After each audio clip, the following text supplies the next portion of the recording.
Hello everyone, कैसे हैं आप सब। एक्चुअली ये वीडियो उनके लिए है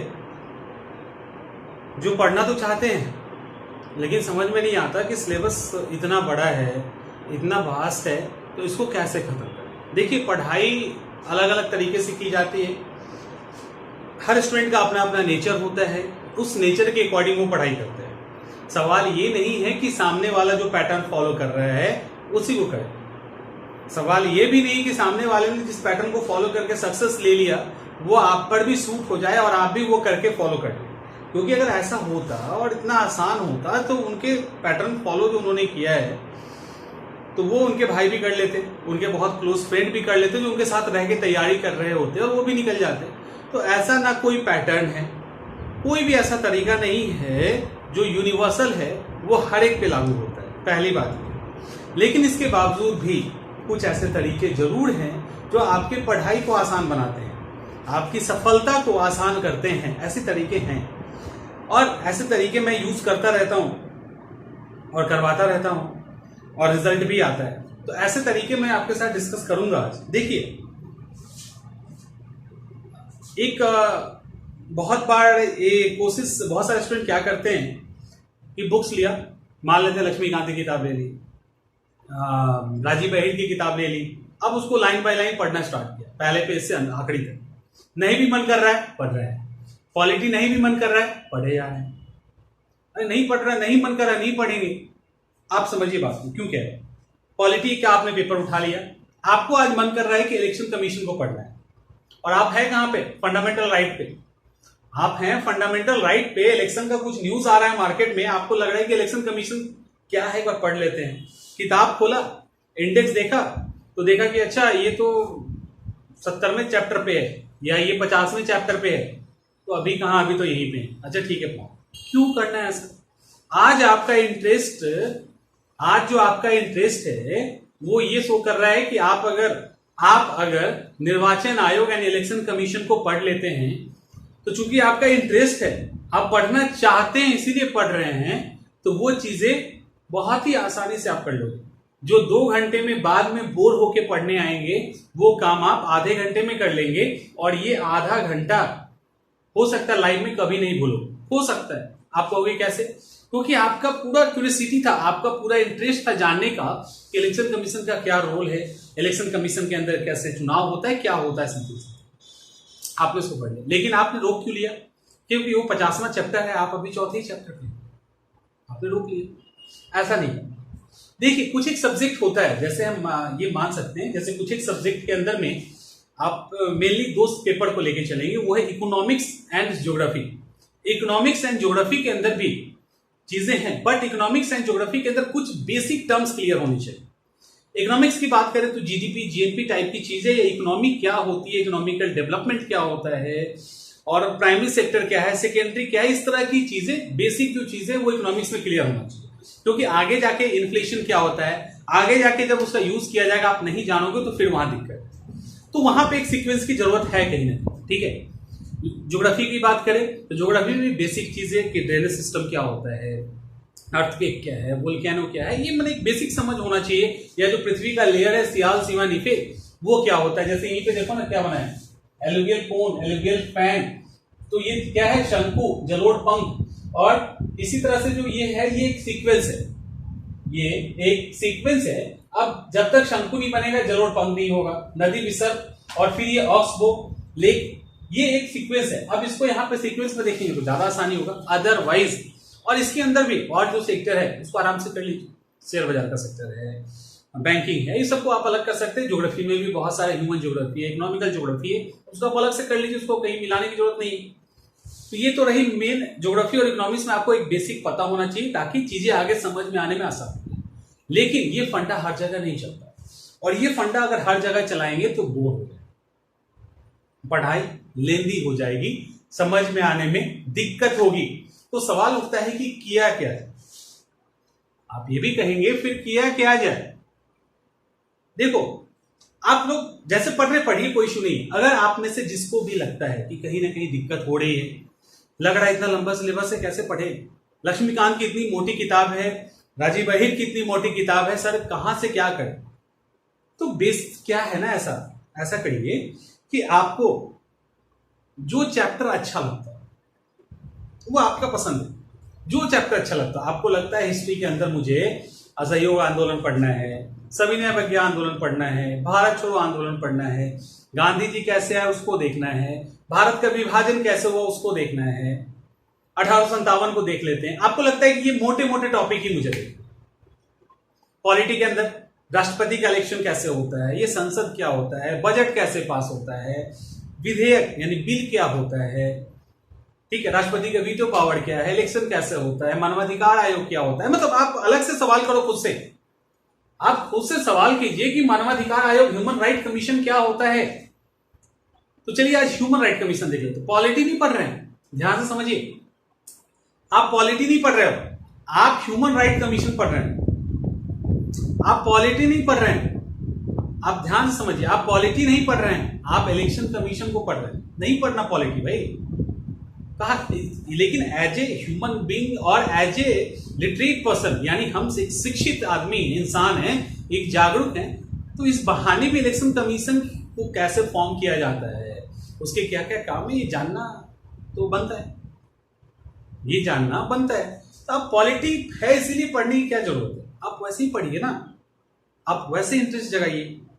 सवाल उठता है, कुछ लोग हैं जो इनका वैसे इंटरेस्ट नहीं जगेगा, वो क्या करें, और आप फिर आप कहोगे कि सर इसको पढ़ने से तो होगा नहीं, और भी चीजें। बिल्कुल सही है, और भी चीजें बिल्कुल सही है, इस तरह की और भी चीजें ज्योग्राफी में है, इकोनॉमिक्स में है, साइंस एंड टेक है। ये एग्जाम्पल मैं दे रहा हूं कि आप जब साइंस एंड टेक के अंदर जाएं, आपको लगता है कि आपको नैनो टेक्नोलॉजी पढ़ना है, पढ़िए। आपको लगता है कि डिफेंस सिस्टम पढ़ना है, पढ़िए। आपको लगता है कि हम अपने अंतरिक्ष को देखें तो सैटेलाइट क्या होता है, लॉन्च व्हीकल क्या होता है, पढ़िए, हटिए, बात खत्म हो गई। और उसको एक कॉपी में नोट कर कि हमने साइंस एंड टेक से ये पढ़ लिया, पॉलिटी से ये पढ़ लिया, इसको उससे रिलेटेड सवाल सॉल्व कीजिए।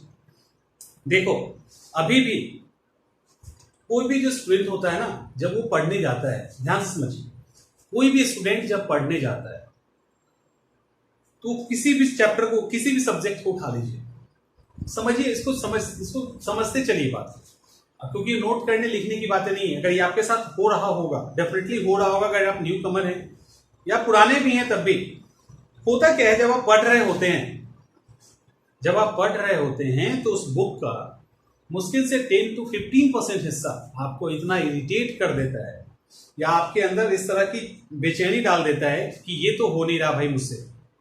तो उस चक्कर में क्या होता है, आप उसके 85 या 90% हिस्से को आप छोड़ देते हैं या आप डर जाते हैं, ठीक है, उसका असर वो 80-90% चलता है। मेरे इतने गोल गोल बातें करने का मतलब यही है, पॉइंट यही है कि जिस सब्जेक्ट के अंदर, जिस भी सब्जेक्ट के अंदर जो भी हिस्सा आपको परेशान करता हो, वो कितना भी इंपॉर्टेंट क्यों ना हो, कितना भी इंपॉर्टेंट क्यों ना हो, अगर वो आपको परेशान कर रहा है उसको छोड़ दीजिए। जितना ही हिस्सा, अब मैं ये मान के चलता हूं कि 80% हिस्सा आपको परेशान, 20% ठीक है, 20% कीजिए, हर सब्जेक्ट का 20% कर लो। जब 20% कर लेंगे, वो 20% इतना आपका फास्ट होगा और इतना ज्यादा उस 20% पे कमांड हो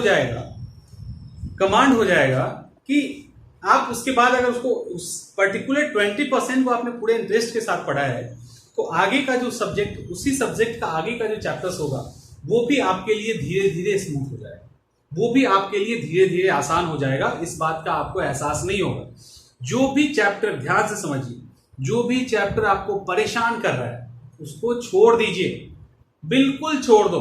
और वो मुश्किल से 20% हिस्सा होगा, बहुत ज्यादा होगा, क्योंकि पॉलिटी के अंदर अगर आपकी शिकायत होती है तो आर्टिकल को लेकर हो, या कुछ एक चीजें जैसे शेड्यूल कास्ट का जो शेड्यूल कमीशन है, ट्राइब का शेड्यूल कास्ट का कमीशन है, यहाँ पर कुछ ऐसे चैप्टर है जहाँ थोड़ा सा उलझ जाते हैं, दैट्स इट, बाकी सब ठीक है।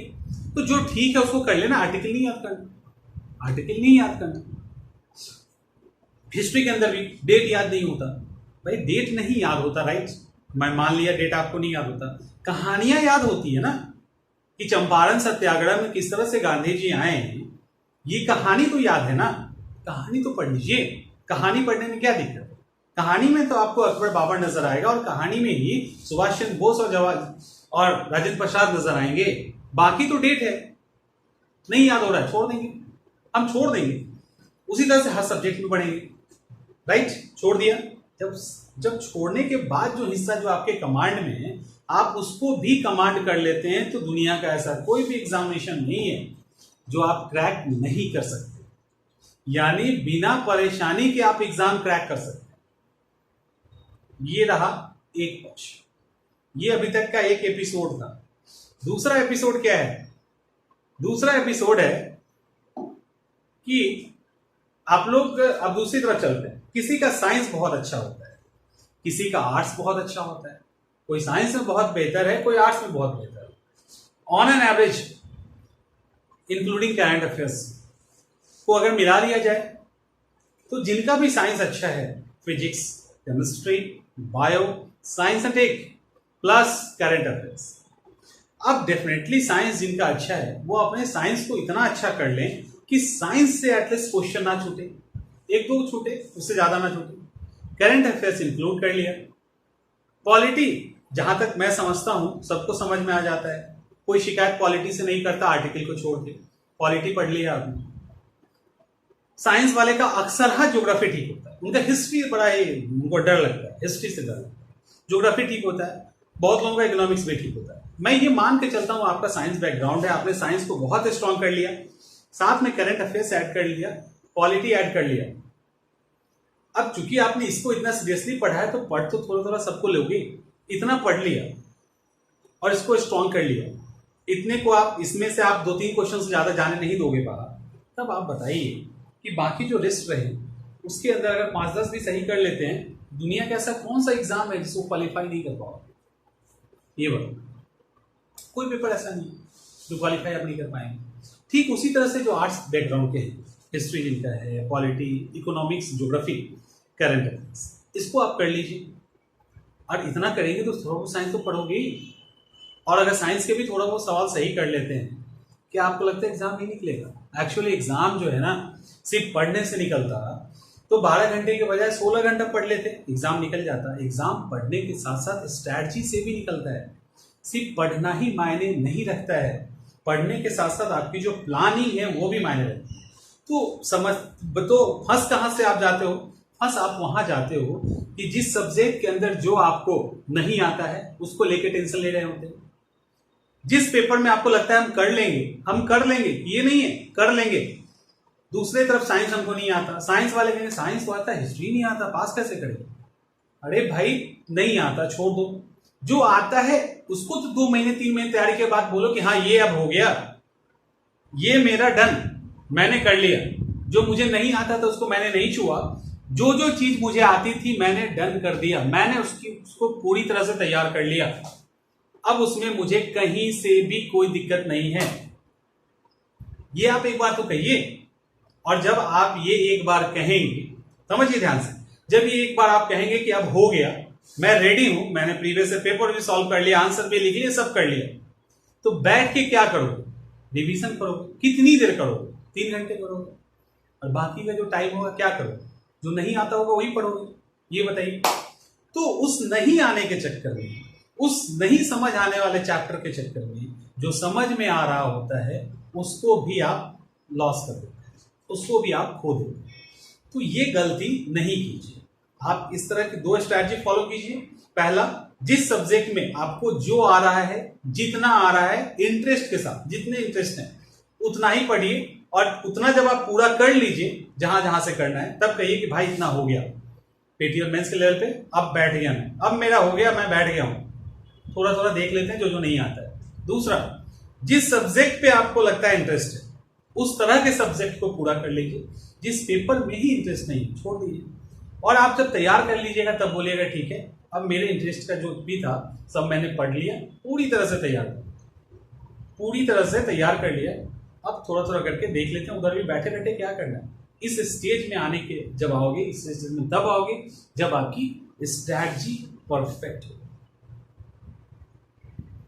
क्लियर हो गया या अब भी कोई कंफ्यूजन? क्लियर हो गया तो ठीक है, और नहीं है तब भी कोई बात नहीं, अभी है, क्लियर करते रहेंगे जब तक जिंदा है तब तक, है ना। चलिए मिलते हैं अगले वीडियो में, फिर ध्यान रखिएगा, अभी समय सही नहीं चल रहा।